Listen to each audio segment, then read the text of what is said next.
الحمد لله رب العالمين، والصلاة والسلام على سيد الأشرف الأنبياء والمرسلين، وعلى آله وأصحابه ومن تبعهم بإحسان إلى يوم الدين. أما بعد، فقد قال الله تبارك وتعالى في القرآن المجيد والفرقان الحميد: أعوذ بالله من الشيطان الرجيم، بسم الله الرحمن الرحيم، إنك لعلى خلق عظيم.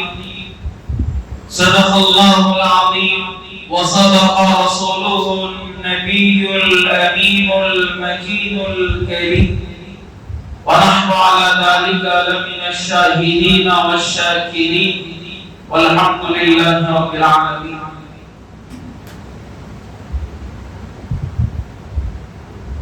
استاد محترم حضرت العلامہ مولانا حافظ القاری قاضی محمد خالد نقشبندی حفظہ اللہ تعالی وبرکاتہ، اور آپ تمام حضرات کو السلام علیکم ورحمۃ اللہ وبرکاتہ. سامعین کرام، آپ تمام کو معلوم ہونا چاہیے کہ ہم یہ محافل اس لیے سجاتے ہیں، اور ان محافل میں ہم جو ذکر کرتے ہیں وہ ذکر انبیاء علیہم السلام کے سردار کا ذکر کرتے ہیں.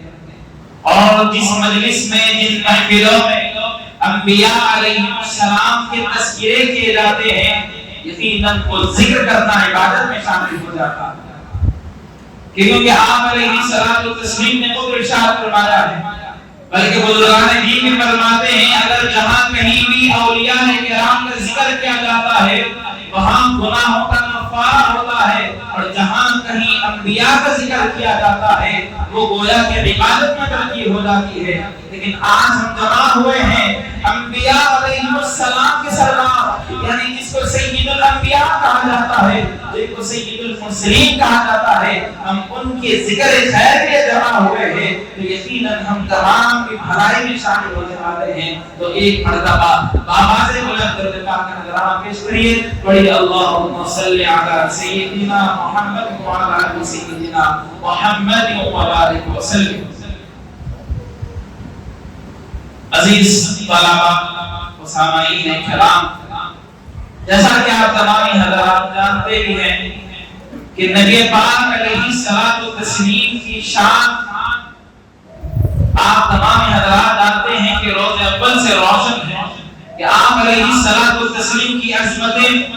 آپ علیہ الصلوۃ والتسلیم کی رفعتیں آپ گزشتہ ایام سے سنتے آ رہے ہیں کہ وہ کتنی بڑی شان والے نبی ہے. وہ بھی تمام آپ کی سیرت کے بس مختصر سے پہلوؤں کو ہم سنتے آ رہے ہیں، کہ بلکہ آپ علیہ الصلوۃ والتسلیم کی مختصر سی سیرت کے اگر ہم جان لیتے ہیں اور اس پر عمل بھی کر لیتے ہیں تو زندگی بھی کامیاب ہو جاتی ہے اور آخرت بھی کامیاب ہو جاتی ہے.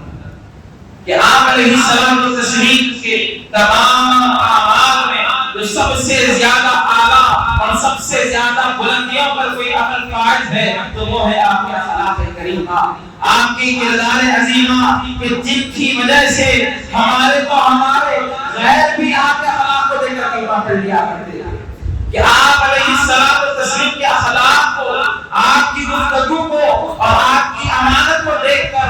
آپ کی سچائی کو دیکھ کر اپنے کو اپنے بیگانے بھی آپ پر فدا ہو جانا کرتے تھے، اور بیگانے بھی آپ نے کلمہ پڑھنا شروع کیا کرتے تھے. کہ عزیز بچوں،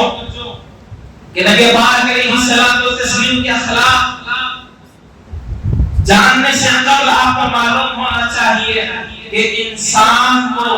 جو حیات کا جو تمام معاملات کا، بلکہ یوں کہوں جو حیات کا جو ضابطہ ہم کو جو دین اسلام دیتا ہے، کوئی دوسرا دین نہیں ہے جو ہم کو یہ ضابطہ دے سکے.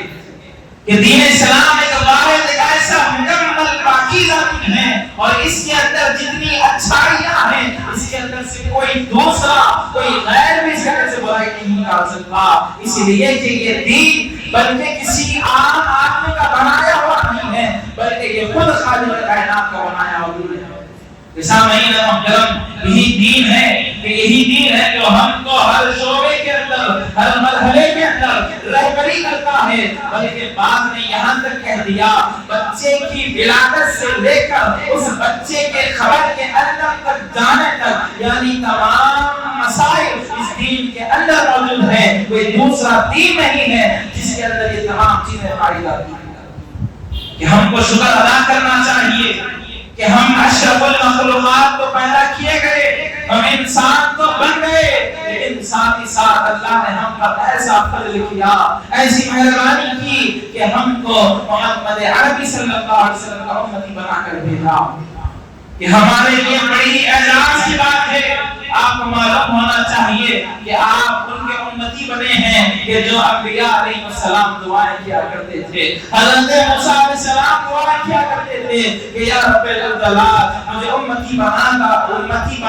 تو محمد رسول اللہ کا امتی بنا۔ بلکہ حضرت عیسیٰ علیہ السلام نے یہاں تک کہہ دیا اگر ان کے خدامین میں بھی اگر میرا نام آ جاتا ہے تو یہ میرے لیے بڑی اعزاز کی بات ہے کہ تم اپنی قسمتوں پر فخر کرو کہ تم اس کے امتی بنے ہو، کہ جو امتی بننے کے لیے انبیاء علیہ السلام دعائیں کیا کرتے تھے۔ سامعین محترم، سب سے پہلی چیز انسان کو چاہیے کہ وہ اپنے عقیدے میں مضبوطی پیدا کرے، کہ جب انسان ان تین چیزوں پر مکمل طریقے سے کامیاب ہو جاتا ہے، ان تین چیزوں کا بناتا ہے، اپنی زندگی میں اس کو عمل میں لاتا ہے، تو یقیناً اس کے لیے ہی جنت کی بشارتیں ہیں۔ تو تین چیزیں کیا ہے؟ ان تین چیزوں کے اندر تمام باتیں آ جاتی ہے۔ تو سب سے پہلی چیز اپنے عقیدے میں مضبوطی لانا ہے۔ جب انسان کا عقیدہ مضبوط ہو جاتا ہے، جب اس کے عقیدے کے اندر پختگی آ جاتی ہے، تو پھر اس کے بعد وہ کسی اور گمراہی کی طرف نہیں جاتا۔ لیکن جب عقیدے میں مضبوطی نہ ہو، عقیدہ ہی اس کے اندر عقیدے میں ٹکمکا رہا ہو اور عقیدہ ہی مضبوط نہ ہو، تو کہا گیا کہ قیامت کے دن وہ جس کا عقیدہ خراب ہوتا ہے، قیامت کے دن اس کے اعمال اس کے منہ پر مار دیے جائیں گے۔ لیکن اگر کسی کا عقیدہ مضبوط ہے، پھر عقیدہ مضبوط کرنے کے بعد وہ اپنے اعمال کو اچھے کر لیتا ہے، اعمال کی پابندی کرتا ہے، جیسے جو نماز پڑھتا ہے، روزہ رکھتا ہے، زکوٰۃ دیتا ہے، اور جب موقع ملتا ہے حج کے لیے بھی جاتا ہے، تو پھر کہا تو عقیدے میں مضبوط بنا، پھر اعمال میں مضبوط بنتا ہے، تو یقیناً اللہ تبارک و تعالیٰ اس کے ساتھ بھلائی کے معاملات کرتا ہے، اس کے ساتھ رحم و کرم کے معاملات کرواتا ہے۔ پھر تیسری چیز فرمایا گیا کہ عقیدہ مضبوط ہو گیا، اعمال مضبوط ہو گئے، پھر تیسری چیز فرمایا کہ اپنے اخلاق کو سدھارو۔ یعنی یہاں تک فرما دیا جو باپ ہوتا ہے، باپ کو کہا گیا، آپ علیہ السلام نے ارشاد فرمایا کہ آنا سا صدقہ دینے سے بہتر ہے کہ تم اپنے بچے کو اچھے اخلاق کی تربیت کرو،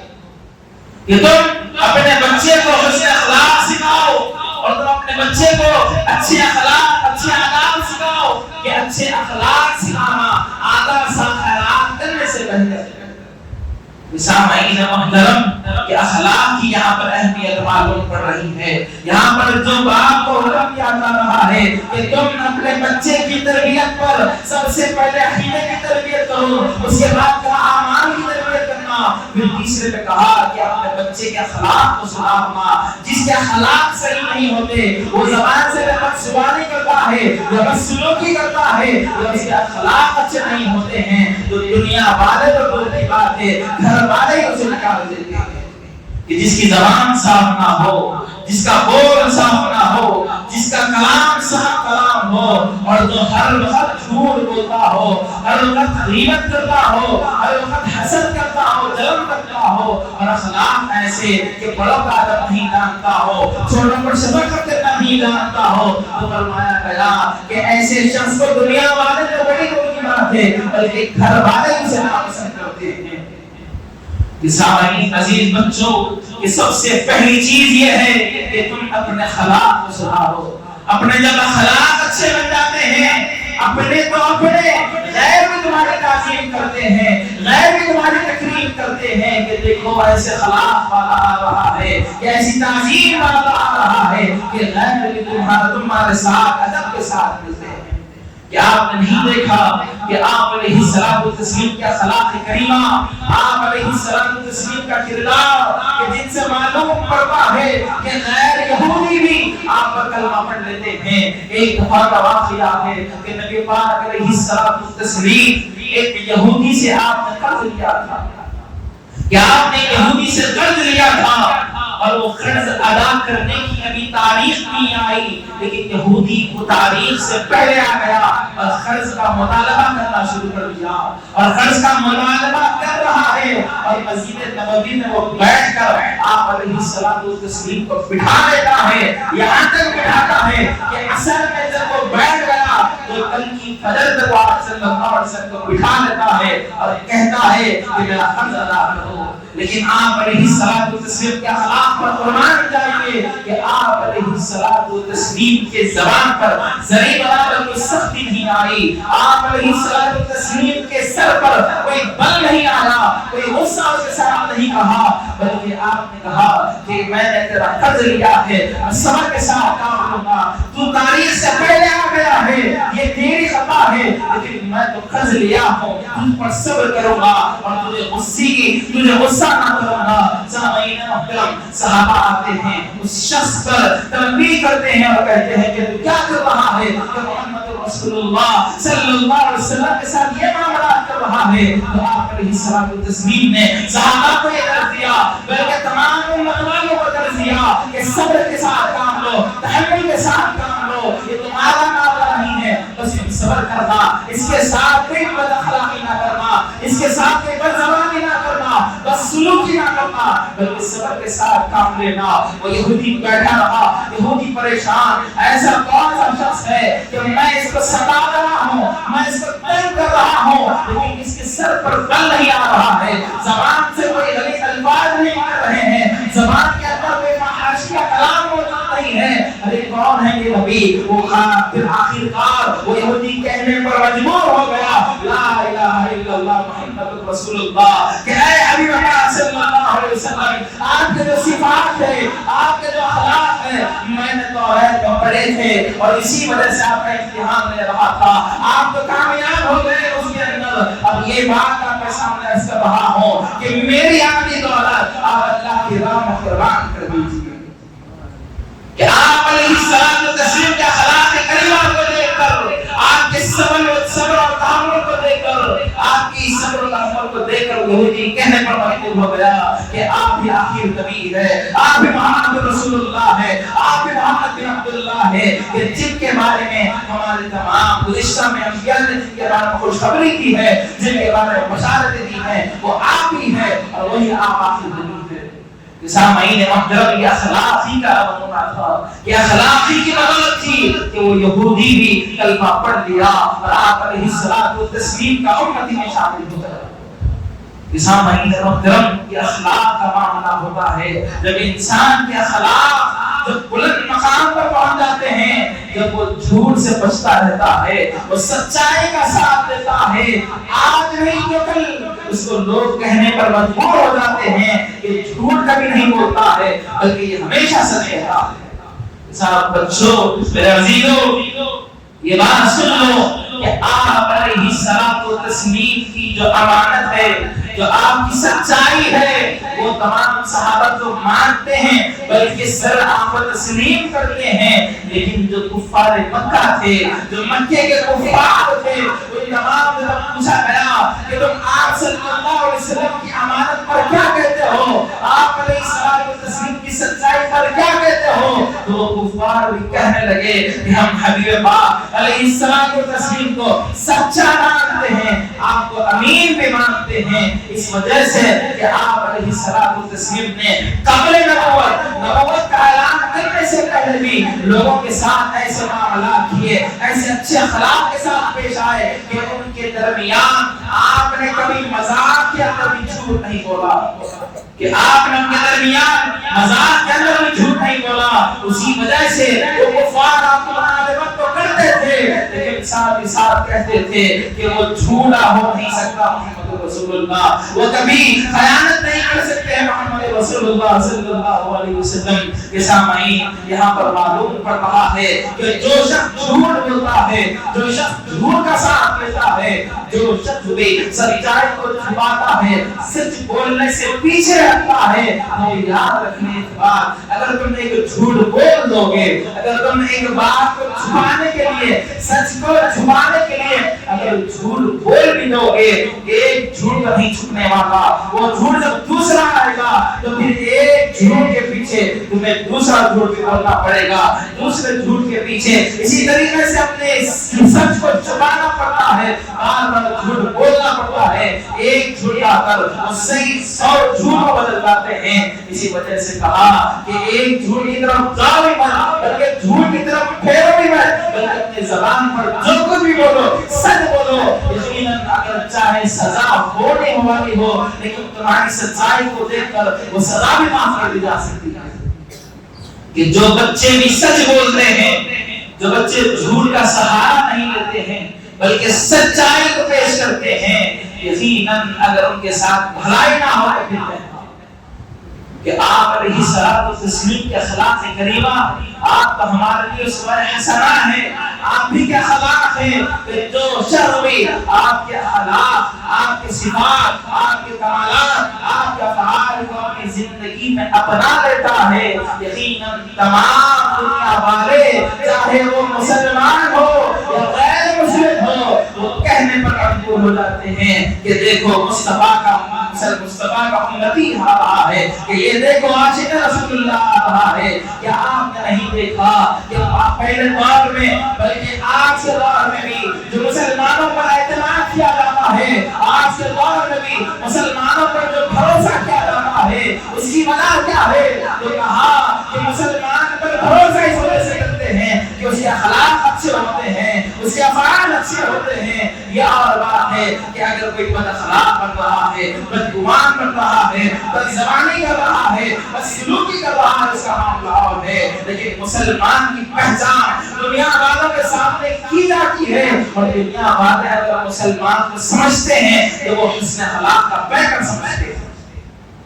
کہ اگر آج ہم اپنے اخلاق کو نہیں بدلیں گے، آج اگر ہم جھوٹ کا سہارا دیں گے، آج اگر ہم بدگمانی کریں گے کسی کے تعلق سے، اگر آج ہم کسی کے تعلق سے بدزبانی کریں گے، کسی سے جھگڑا فساد کریں گے، تو یقیناً آپ محمد رسول اللہ صلی اللہ علیہ وسلم کے امتی کہلانے کا دم نہیں بھر سکتے،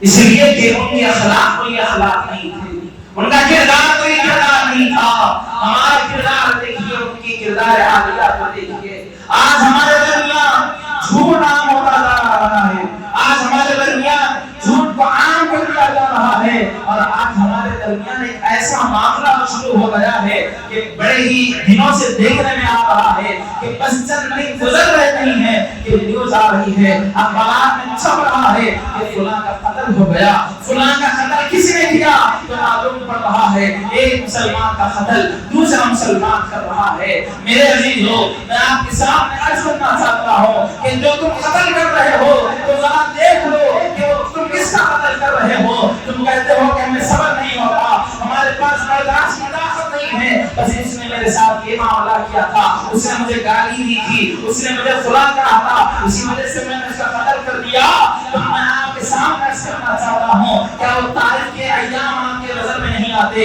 جب طائف کے کفار کو آپ علیہ السلام نے دین کی تبلیغ کے لیے، دین کی دعوت کے لیے جب آپ تشریف لے گئے تھے تو ان کو سوائے طائف نے کیا کیا تھا آپ کے ساتھ معاملہ کہ آپ کے جسم مبارک نے کہا، آپ کا جسم مبارک خون سے لہلہان ہو گیا تھا، یہاں تک کہ آپ کی نالین مبارک کے اندر خون جم گیا تھا۔ آپ اس سے اندازہ لگا لیں، اتنی تکلیفیں دینے کے بعد، اتنی اذیتیں دینے کے بعد پھر بھی محمد رسول اللہ صلی اللہ علیہ وسلم کی زبان پر کیا تھا کہ یا اللہ نے برباد کر دے، یا اللہ نے ہلاک کر دے، بلکہ آپ کی زبان پر تھا یا اللہ نے ہدایت دے دے، یا اللہ نے ہدایت دے دے۔ سامعین محترم، وہ منظر یاد کرو کہ جب محمد رسول اللہ صلی اللہ علیہ وسلم کے جسم اثر سے جب خون سے لہلہان ہو چکے تھے، بلکہ جب آپ طائف کے کفار نے یہ اذیتیں دی، یہ تکالیف دی، اس کے باوجود بھی آپ علیہ الصلوۃ والتسلیم دعا کر رہے ہیں یا رب العالمین نے ہدایت دے دے، بلکہ یہاں تک کہ بات آ گئی تھی کہ ہم اگر آج جا کر طائف کو دیکھیں گے تو وہ دو پہاڑوں کے درمیان ایک بستی بسی ہوئی تھی، پہاڑ کا فرشتہ آتا ہے آپ علیہ الصلوۃ والتسلیم کی بارگاہ میں، کہتا ہے یا رسول اللہ بس آپ حکم فرمائیے یہ دو پہاڑوں کو اس وقت بستی میں ملا دوں گا اور ان تمام کو ہلاک کر دوں گا، ان تمام کو برباد کر دوں گا، لیکن آپ علیہ الصلوۃ والتسلیم وہاں پر بھی ڈرتے رہے ہیں کہ اے فرشتے ٹھہر جا، تھم جا، یقیناً اگر یہ لوگ ہدایت نہیں پائیں گے مجھے امید ہے کہ آنے والی نسل ہدایت پانے والی ہے۔ کہ آپ علیہ الصلوۃ والتسلیم کا صبر دیکھیے، برداشت دیکھیے، آج ان کا امتی، آج ان کا کلمہ پڑھنے والا،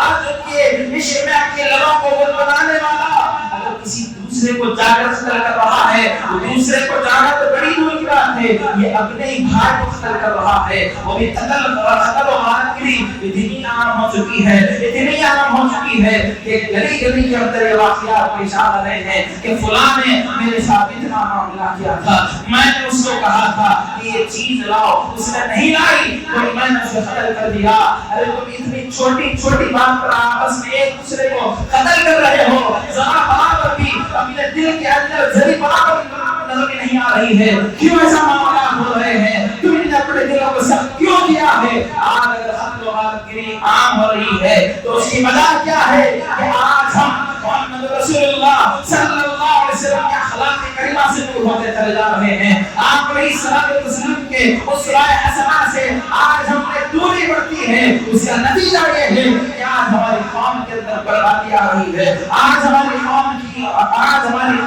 ہر شعبے کے اندر ناکامیاب نظر آ رہی ہے، اس کی وجہ یہی ہے کہ ہمارے اخلاق سدھرے ہوئے نہیں ہیں، آج ہم بد اخلاقی کا شکار ہوئے ہیں، آج ہم اگر شکار ہوئے ہیں تو اخلاق کا شکار ہو رہے ہیں کہ ہمارے اندر اخلاق نہیں۔ چھوٹوں سے پوچھا جائے کہ جاؤ اپنے والدین کا مدد کس طریقے سے کرتے ہو تو چھوٹے بچے بھی کہتے ہیں کہ ہم جاتے ہیں اپنے والدین سے اس طریقے سے گفتگو کرتے ہیں جیسے کہ وہ ہمارے کوئی دوست ہو، جیسے کہ کوئی ہمارے سے چھوٹا ہو، بلکہ والدین کا ادب بھی بتایا گیا اور اس کے اندر خاص طور پر تنبیہ کی گئی کہ جب کبھی اپنی اللہ کے پاس جاؤ، اپنے والد کے پاس جاؤ تو ان کا ادب کرو، ان کے پاس اپنے اخلاق کو بتا لاؤ، بلکہ یہاں تک کہا کہ جو شخص بھی کہ تمام دنیا ایک طرف ہو جائے، تمام دنیا ایک طرف ہو کر اس شخص کے حق میں بد دعائیں کر رہی ہے، لیکن اللہ تبارک و تعالی ان تمام لوگوں کی بد دعا کو قبول نہیں کر رہا ہے، اس وجہ سے کہ اس کے والدین اس کے حق میں دعا کر رہے ہیں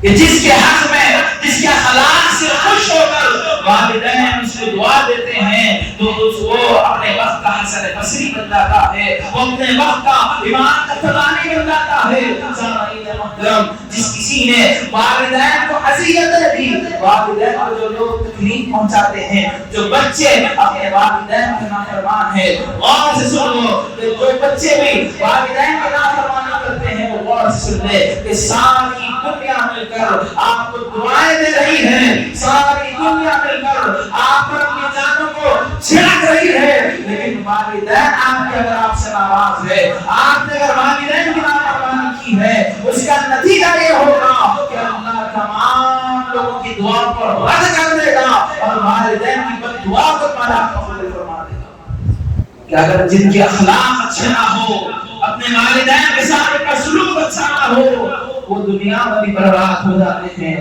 آخرت میں بھی رسوائی کا سامنا کرنا پڑتا ہے۔ میرے عزیز بچوں، عزیز طلباء، یہ چاہیے ہم کو کہ ہم والدین کا ادب بتا لائیں، کہ ہم والدین کا احترام بتا لائیں، اور والدین کے معاملات اگر والد حکم دے دے یا والدہ حکم دے دے یہ کر دکھا تو آپ پر لازم ہے کہ وہ کر دکھانا چاہیے، اس لیے کہ والدین کا حکم اور والدین کا حکم بتا لانا آپ علیہ الصلوۃ والتسلیم نے تنبیہ فرمائی ہے کہ جو والدین کی نافرمانی کرتا ہے وہ ہم میں سے نہیں ہے۔ سامعین محترم، کہ اب آپ دیکھتے جائیے کہ جو بچے بھی والدین کے خلاف اپنا اخلاق سے والدین کو خوش کرتے ہیں، والدین کی دعائیں لیتے ہیں، اگر وہ کھوڑا سکا بھی ہو، اگر وہ دنیا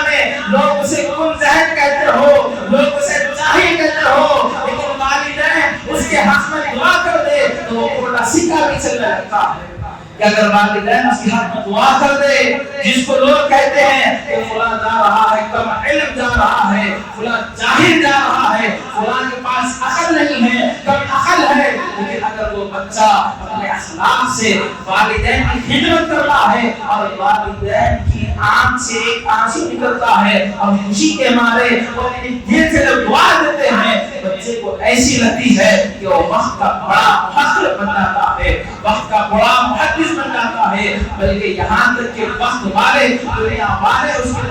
تمام اس کے نزدیک آتے ہیں اور اسے احترام کرتے ہیں۔ جو لوگ اپنے والدین سے دعائیں لیتے ہیں، والدین سے دعائیں لینے کا ایک آسان طریقہ یہی ہے کہ اپنے اخلاق کو پیش کرو، اچھی زبان پیش کرو، والدین کے سامنے اپنی نگاہوں کو نیچے رکھا کرو، اپنی آواز کو ہلکا کرا کرو، یعنی اپنی آواز کا حصہ رکھا کرو اور اپنے آپ کو والدین کے سامنے جھکا کر رکھا کرو۔ جب دیکھنا کہ والدین کی جو دعا تم کو آتی ہے، یقین جانو کہ دنیا والے اگر ہم کو جو ٹھکراتے تھے، لیکن والدین کی دعا کا ایسا اثر ہوگا کہ دنیا والے بھی تمہیں ماننے لگیں گے کہ تمہارا سکہ دنیا میں لگ جائے گا۔ سامعین محترم، اگر والدین کو خوش کرنا ہے تو ایک طریقہ یہی ہے کہ اخلاق نبوی علی صاحب الصلاۃ والتسلیم کو اپنانا پڑے گا، کہ نبی پاک علیہ الصلاۃ والتسلیم کے اخلاق عظیمہ کو اپنے کردار کے اندر ڈھالنا پڑے گا۔ وہ نتیجہ یہ نکلے گا کہ وہ دنیا میں بھی کامیاب اور آخرت میں بھی کامیاب ہوگا۔ سامعین محترم، اب یہاں پر دیکھیے کہ اخلاق میں اور ایک تیسری چیز جو آتی ہے وہ آتی ہے عدل و انصاف، کہ ہر ایک کے ساتھ عدل کا معاملہ کرنا۔ یہ نہیں کہ وہ اپنا ہے اس کی سزا معاف کرا دی جائے، یہ اپنا ہے اس کے جرم کو معاف کر دیا جائے، بلکہ آپ علیہ الصلوۃ والتسلیم کے پاس معاملہ سنیے کہ ایک عورت نے چوری کر لی، بڑی ہی شریف تھی لیکن اس نے چوری تو کر لی ہے اور اس نے جرم کر دیا ہے، اور تمام لوگ کہہ رہے ہیں کہ ہم جائیں گے آپ صلی اللہ علیہ وسلم کی بارگاہ میں یہ معروضہ عرض کریں گے کہ جو چوری کی ہے اس کی سزا معاف کر دی جائے، جو اس نے جرم کیا ہے، غفلت کیا ہے، جو جرم کیا ہے وہ تو بڑی شریف گھرانے والی ہے، اس سے کبھی کبھار ہو جاتے ہیں یہ معاملہ، اسے معاف کر دیا جائے۔ تو لوگوں نے کہا کہ اگر یہ معاملہ پیش کرنا ہے جو آپ صلی اللہ علیہ وسلم کے جو قریبی صحابی ہے اسامہ بن زید رضی اللہ تعالیٰ عنہ وہی یہ معاملہ پیش کر سکتے ہیں، تو لوگوں نے کہا کہ چلو ہم اسامہ بن زید کے پاس جاتے ہیں۔ اسامہ بن زید رضی اللہ تعالیٰ عنہ کو کہتے ہیں کہ وہ جائیں اور وہ آپ صلی اللہ علیہ وسلم کی بارگاہ میں معروض عرض کریں کہ آپ دیکھیے کہ آپ علیہ الصلوۃ والتسلیم کی بارگاہ میں حضرت اسامہ بن زید جا رہے ہیں اور جا کر عرض کرتے ہیں یا رسول اللہ یہ جو عورت چوری کی ہے آپ اس کا جرم معاف فرما دیجیے، لیکن محمد رسول اللہ صلی اللہ علیہ وسلم اس دنیا میں آئے ہیں تو ہم کو انصاف کرنے کے لیے آئے ہیں، اس دنیا میں آئے ہیں تو اپنے اعلیٰ اخلاق کو بتانے کے لیے آئے ہیں۔ تو آپ علیہ الصلوۃ والتسلیم نے فرمایا اے اسامہ بن زید اس رب الجلال کی قسم کہ جس کی قدرت کے اندر میری جان ہے وہ سن لے، اگر اس عورت کی بجائے اگر میری بیٹی فاطمہ چوری کرتی تو ہم اس کا بھی ہاتھ کاٹ دیتے کہ اللہ اکبر۔ یہاں نہیں دیکھا جا رہا ہے کہ کون اپنا ہے کون پرایا ہے، بلکہ کہا گیا اگر کوئی اپنا بھی ہو یا پرایا بھی ہو لیکن اگر کوئی جرم کرے گا تو اسلام مل کر رہنے والی ہے۔ سامعین محترم، آج کا ماحول کیا ماحول ہو رہا ہے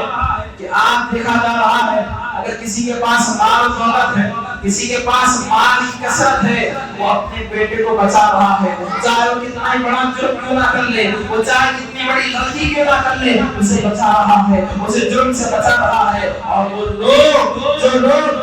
نے اپنے انسان کو اپنے قانون کو پیروں تلے رون ڈالا ہے انہوں نے بھی اس کے ساتھ انصاف کرنے کی بجائے بلکہ وہ ناانصافی کر رہے ہیں، مال کی بنیاد پر چند پیسوں کی بنیاد پر اسے آزادی دی جا رہی ہے، اور وہی بگڑا ہوا ابھی زیادہ وہ جا رہا ہے اور غلطیوں پہ غلطی کر رہا ہے، لوگوں کی جانیں لے رہا ہے، لوگوں کے ساتھ سلوکی کر رہا ہے، لوگوں کے ساتھ غیر معاملات کر رہا ہے۔ لیکن وہی غریب اگر کوئی چھوٹا سا بھی جرم کر رہا تھا، اگر وہی غریب چھوٹا سا بھی معمولی سا بھی جرم کرتا تو اس کے اوپر اتنی سزائیں اس کے اوپر اتنی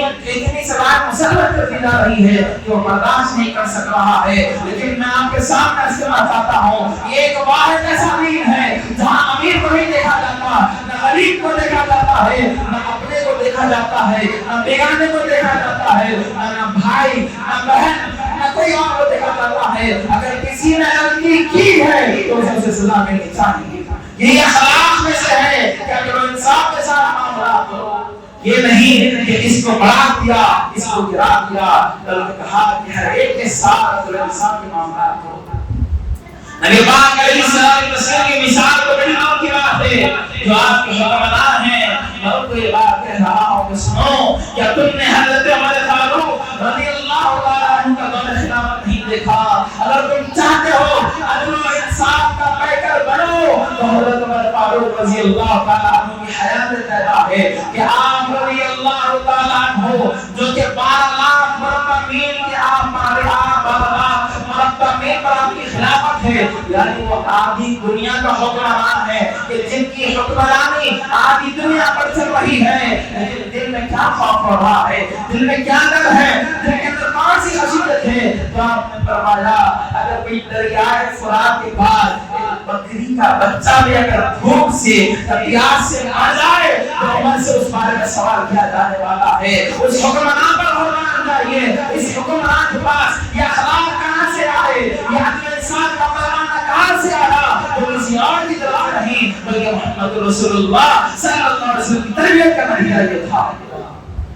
کیا علیہ السلام کے تسلیم کی صحبت کا اثر یہ تھا. حضرت عمر فاروق رضی اللہ تعالی عنہ کا معاملہ اتنا اعلیٰ ہو گیا کہ آدھی دنیا کا حکمران ہے, لیکن پھر بھی رعایا کو چھوڑو, انسانوں کو چھوڑو, وہ جانور کی فکر کر رہا ہے کہ اس کے ساتھ کوئی معاملہ غلط نہ ہو جائے, اس لیے کہ خیانت کے وقت مجھ کو پکڑا جائے گا, مجھ کو پوچھنے والے ہیں کہ اللہ مجھ سے سوال کرنے والا ہے. اس بارے میں سامعین محترم, اگر اپنے اخلاق کو اپنے کردار پر نہ سنبھالو گے, اپنا اخلاق کو نہ سنبھالو گے تو قریب و وقت دور نہیں ہے کہ آج نہیں تو کل بد اخلاقی کی بنیاد پر, بدسلوکی کی بنیاد پر یہ قومیں جو برباد ہو چکی ہے, یہ قریب ہے کہ یہ قوم بھی برباد ہو جائے گی. آپ کا ارشاد فرمایا جہاں عدل انصاف کا پیمانہ ختم ہو جاتا ہے, جہاں اخلاق کی سربلندیاں ختم ہو جاتی ہے, جہاں بد اخلاقی عام ہو جاتی ہے, جہاں ناانصافی عام ہو جاتی ہے. آپ نے خود فرمایا کہ گزشتہ قومیں بھی جو برباد ہوئی ہے اس کا نتیجہ یہی تھا کہ وہ ناانصافی کرتے تھے, اس کا نتیجہ یہی تھا کہ ان کے بد اخلاق کے ساتھ پیش آتے تھے, اسی وجہ سے وہ قوم ہلاک ہو گئی ہے. اگر آج ہم آپ علیہ الصلوۃ والتسلیم کے اس بارے احسانات کو نہ پڑھائیں گے, اپنے رگو ریشے میں اگر آپ کے اخلاق کریمہ کو نہ اتاریں گے تو یقیناً ہمارا حال بھی ہونے والا ہے کہ ہم بھی اس قوم کی طرح ہر قوم کی طرح ہماری قوم بھی برباد ہو جائے گی. لیکن انشاءاللہ تعالیٰ آپ تمام حضرات بلکہ ہم تمام کو یہ وعدہ لینا چاہیے کہ آج سے اگر ہم اٹھیں گے تو کسی کو اذیت نہ پہنچائیں گے, کسی کو تکلیف نہ پہنچائیں گے, بلکہ اخلاق کریمہ جو مصطفیٰ نے ہم کو اخلاق سکھا ہے اس طریقے سے ہم اپنے بھائیوں کے ساتھ, اپنے دوستوں کے ساتھ, اپنے احباب کے ساتھ, بلکہ اپنے والدین کے ساتھ اپنے اساتذہ کا ادب بجائیں گے, اپنے والدین کا احترام بجائیں گے, بلکہ یہاں کے بڑوں کا ادب بھی کریں گے اور چھوٹوں پر شفقت بھی کریں گے. اگر آج سے ہم یہ بات کر جائیں کہ ہم بھی محمد رسول اللہ صلی اللہ علیہ وسلم کے اخلاق پر اپنے آپ کو گامزن کریں گے اور دوسروں کو بھی گامزن کرائیں گے, قریب وہ وقت آئے گا کہ دنیا پھر سے کہنے پر مجبور ہو جائے گی کہ دیکھو مصطفیٰ کے عاشق آ رہے ہیں, مصطفیٰ کے غلام آ رہے ہیں, انہی کے اخلاق ہو سکتے ہیں, اس کے علاوہ کسی دوسرے کے اخلاق نہیں ہو سکتے ہیں. آپ کے سامنے آخری بات عرض کر رہا ہوں, غور سے سن لیجیے کہ ہمارے درمیان ایک معاملہ یہ ہوتا ہے کہ ہم اپنوں کے ساتھ تو میٹھی میٹھی بات کرتے ہیں,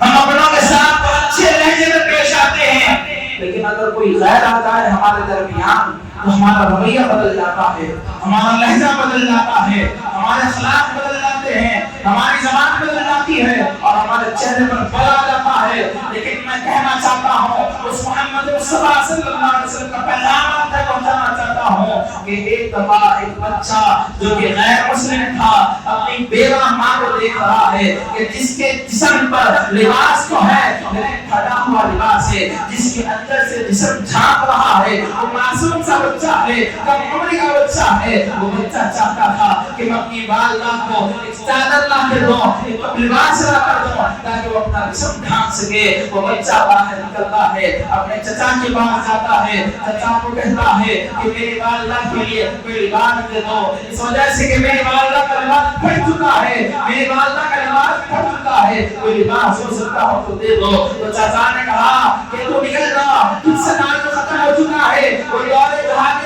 جہالت میں یہ کہہ رہا ہے چچا کہ بھتیجے کو نکل جا، تیرے سے کچھ تعلق نہیں ہے، میں تجھ کو ایک کپڑا بھی دینے والا نہیں ہوں۔ وہ بچہ معصوم بچہ ہے، وہ افسوس زدہ باہر نکلتا ہے، باہر نکل کر بڑی غمزدہ حالت میں آ رہا تھا کہ ایک شخص نے پکڑ کر پوچھا کہ تو اتنا غمزدہ کیوں ہے، تو اتنا غمزدہ کیوں ہے؟ تو بچہ کہنے لگا کہ تمام ماجرا سنایا کہ میری والدہ کے پاس لباس نہیں ہے، وہ ایک چادر بھی ملتا ہے تو میرے لیے کافی ہے۔ تو اس شخص نے کہا کہ جا دربار محمد لگا ہوا ہے، جا رسول اللہ علیہ السلام کا دربار لگا ہوا ہے، جا وہاں پر فریاد کر، یقین کر تیری فریاد خالی ہونے والی نہیں ہے، تجھے لوٹایا جائے گا تو خالی نہیں لوٹایا جائے گا بلکہ تجھے وہ چیز عطا کر کے لوٹایا جائے گا۔ تو بچہ کہتا ہے کہ پہلے امی کے پاس جاؤں گا، ان سے اجازت لے کر جاؤں گا۔ جب امی کے پاس جاتا ہے، امی کو کہتا ہے کہ میں نے سنا ہے کوئی محمد رسول اللہ صلی اللہ علیہ وسلم ہے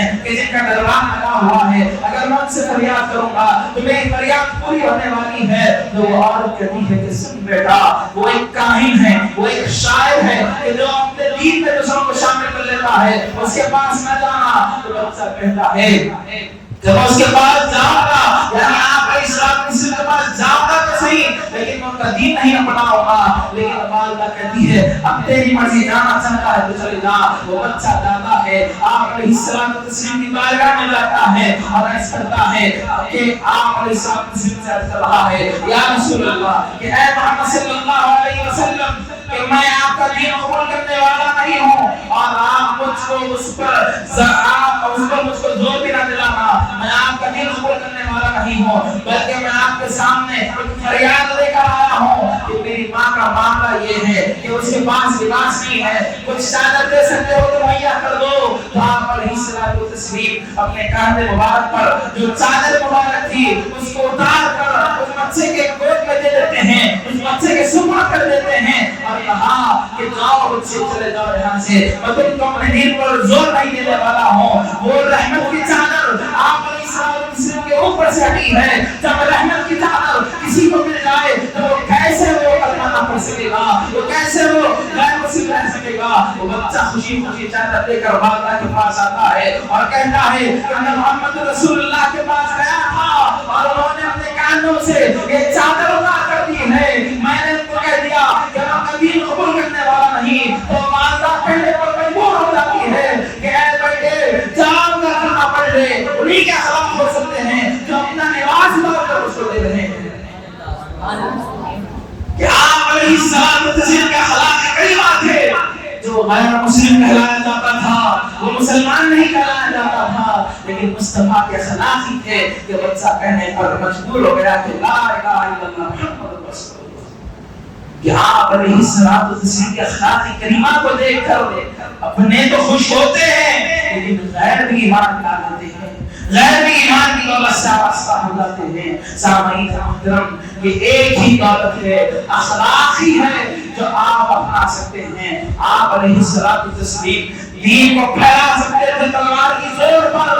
آپ علیہ السلام کے پاس یہ اختیار تھا، آپ چاہے تو آہو جلال کے ساتھ دنیا میں دین کا پرچم لہرا سکتے تھے، لیکن آپ علیہ السلام نے اس کو نہ بناتے ہوئے اپنے اخلاق کو اپنایا، یعنی نرم دلی کو اپنایا۔ آپ کبھی سخت کلام نہیں تھے، آپ سخت لہجے والے نہیں تھے، دل میں کسی کے بارے میں نفرتیں نہیں رکھتے تھے، ہر چیز کا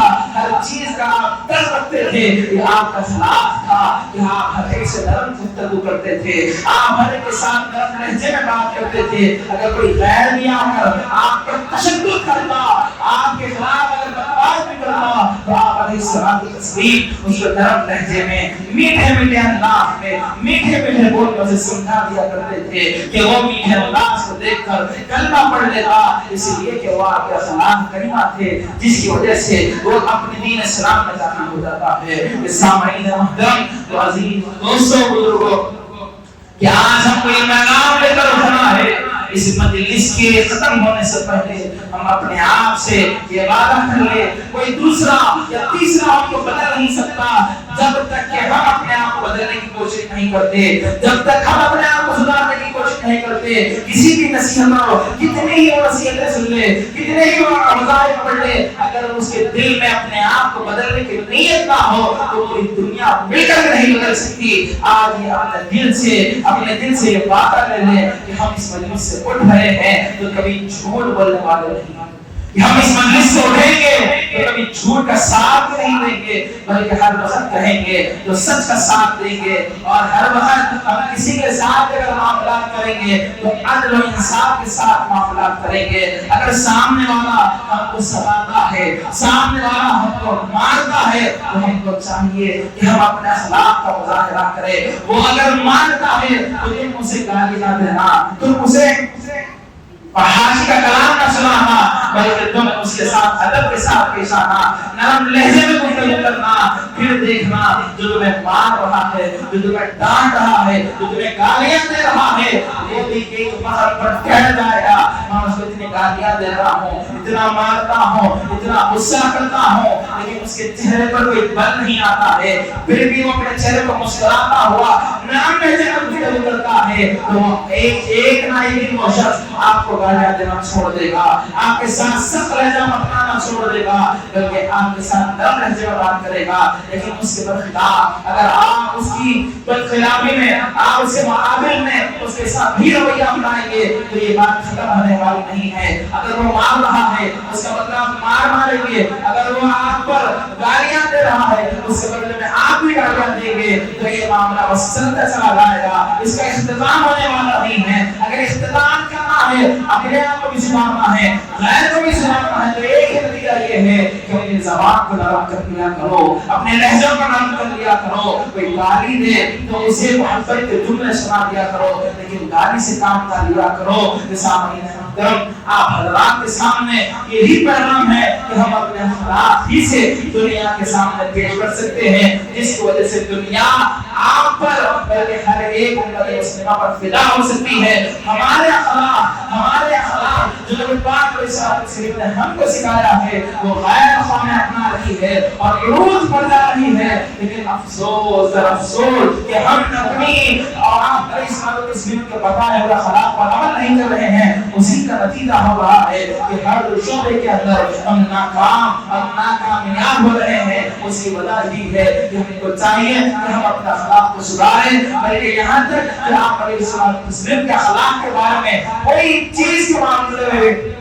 اگر آپ کو علم نہ ہو تو ہمارے پاس علماء موجود ہے، ہمارے پاس علماء موجود ہیں، ان سے مشورہ کر سکتے ہیں، ان سے رائے لے سکتے ہیں، ان کو مشیر بنا سکتے ہیں، اور یہ ساتھ اپنا معاملہ کھلے طور پر پیش کر سکتے ہیں۔ یقیناً علماء دین اور اس امت کے علماء آپ کی رہبری کے لیے، آپ کی رہنمائی کے لیے ہر وقت ہر لمحہ کے لیے حاضر ہے۔ تو ہم کو بھی چاہیے کہ ہم علماء کرام سے مستفید ہوں اور ان سے فائدہ حاصل کریں، اس وجہ سے کہ دین اسلام نے ہم کو اپنی حیات کا ایسا ضابطہ بتا دیا ہے کہ ہر ایک معاملے میں، ہر ایک مرحلے میں ہم کو یہ دین رہبری دیتا ہے۔ ہر ایک مسئلے میں یہ نہ سوچیں کہ 1400 سال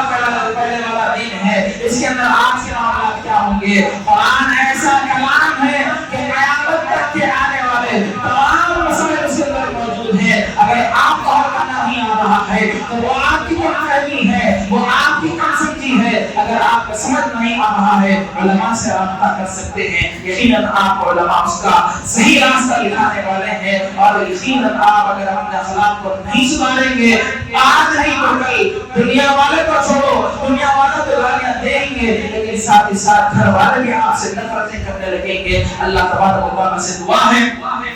ہم تمام کو نبی پاک علیہ الصلوۃ والتسلیم کی سنت کی اتباع و پیروی کرنے کی توفیق عطا فرما یا الہ العالمین، ہم تمام کو نبی پاک علیہ الصلوۃ والتسلیم کی اسوہ حسنہ پر عمل کرنے کی توفیق عطا فرما یا رب العالمین، ہم تمام کو حسن اخلاق اپنانے کی توفیق عطا فرما یا رب العالمین، ہم تمام کو ماں باپ کا نافرمان بنا یا رب العالمین، ہم تمام کو ماں باپ کی پیروی کرنے کی توفیق عطا فرما یا رب العالمین، ہم تمام کو ماں باپ کا کہنے سننے والا بنا یا رب العالمین، ہم تمام کو جھوٹ، غیبت اور حسد، جلن جیسی تمام برائیوں سے دور رکھ اور ہم تمام کو حقانیت اور سچائی کا ساتھ دینے کی توفیق عطا فرما یا رب العالمین، تمام کو نبی پاک علیہ الصلوۃ والسلام پر کثرت سے درود پاک پڑھنے کی توفیق عطا فرما آمین بجاہ طه و یاسین وآخر دعوانا الحمد للہ رب العالمین.